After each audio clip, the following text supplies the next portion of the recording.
Chapter 1, Artificially Inseminated. I want to have a baby. I blurted out to my best friend, and she looked at me like I had completely lost my mind. We were sitting in my living room, surrounded by snacks while catching up on life. Haley slowly lowered the chip she was holding and stared at me. You do know how babies are made, right? This isn't some stork shit where a bird magically drops one at your doorstep, she said in a dry tone.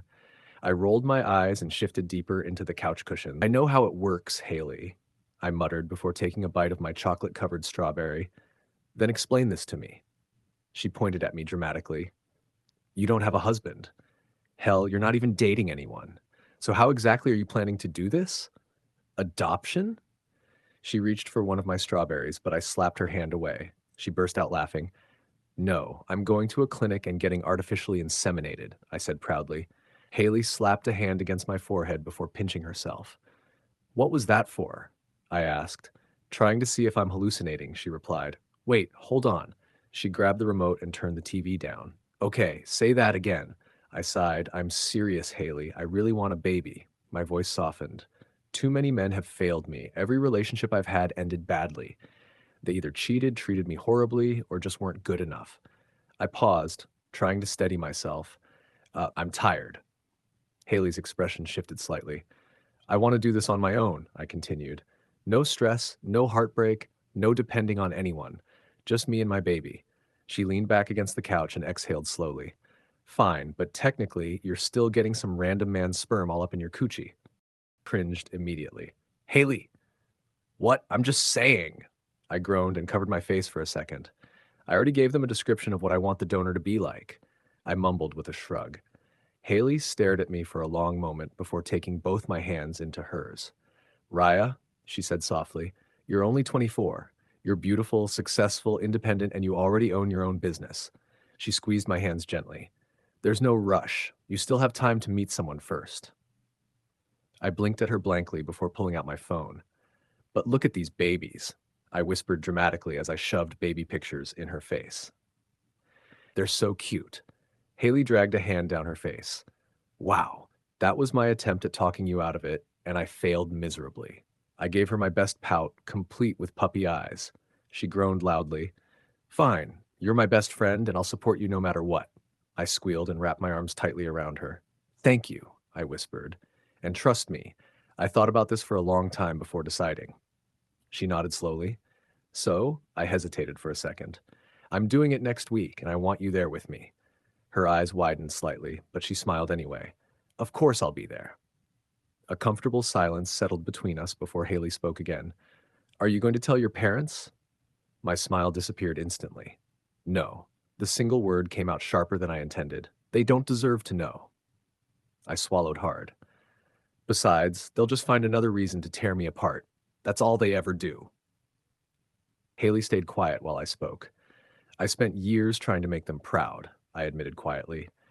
I worked so hard because I thought maybe they'd finally trust me enough to hand over the company someday. I laughed bitterly. Instead, they gave it to my younger brother. He's 19, Haley. 19. My chest tightened. He barely knows how to run it. I forced a smile, even though it hurt. That's why I started my own nail, skincare, and hair care business. Haley's face softened immediately. I remember, she said gently. I also remember how badly they treated you. You literally had to move in with me because of the verbal abuse. I looked down at my hands. Leaving them was the best decision you ever made, she continued. And honestly, you usually make good decisions, so maybe this one will turn out good too. My eyes burned instantly. I've always loved babies. They're tiny, adorable, and impossible not to love. But if I was being completely honest with myself, that wasn't the only reason I wanted one. I was lonely. My family practically cut me off after I started building a life for myself. They hated that I created my own business. They hated that I bought my own house and car without them. At 18 years old, I was thrown out into the world alone. Well, not completely alone. I still had Haley. She wasn't just my best friend anymore. She was my family. And now, maybe this baby could become part of that little family too. Fuck, I groaned when a sharp pain slammed against my skull. My eyes slowly fluttered open, but everything around me was blurry. What the fuck? I squeezed my eyes shut before opening them again. This time, my vision cleared enough for me to sit upright. I rubbed a hand over my face, trying to remember what the hell happened last night, but my mind was completely blank. Then I realized something. I was naked. The sheet slipped down my body and pooled around my waist as I stared at myself in confusion. Did I get wasted at the club again? I muttered under my breath. That wouldn't exactly be shocking. I pushed myself out of bed and headed toward the bathroom, still trying to piece everything together. Where the hell is Mina? I asked myself while glancing around the room. I could have sworn she was with me last night. Stepping into the shower, I turned the water on and let it pour over my head. The hot water ran down my body while I leaned against the wall, trying to clear the pounding in my brain. Something felt wrong. Very wrong. I just couldn't figure out what it was yet. After standing there for nearly 20 minutes, I finally stepped out, got dressed, and wiped the steam from the mirror. That's when everything came rushing back. My jaw tightened instantly. That fucking bitch. Rage exploded inside me so fast it nearly made me dizzy. I stormed out of my room and slammed the door so hard the sound echoed throughout the mansion.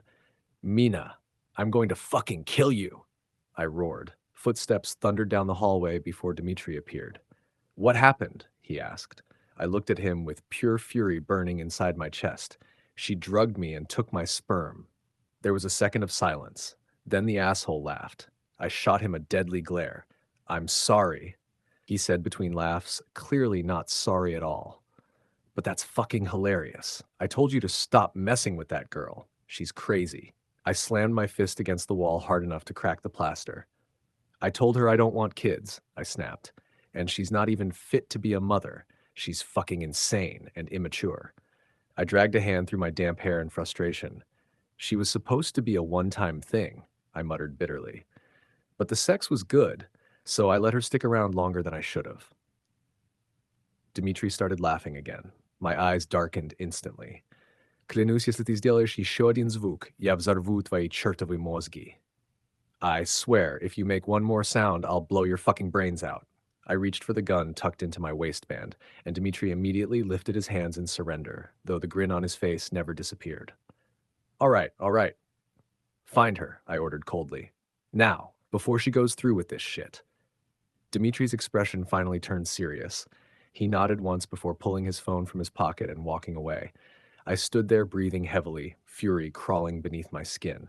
Who the fuck did Mina think she was? Drugging me? Stealing from me? If she ended up pregnant, I'd take the child away from her without hesitation. And if she wasn't pregnant, a dark smile pulled at my lips. Then she was going to suffer for what she did.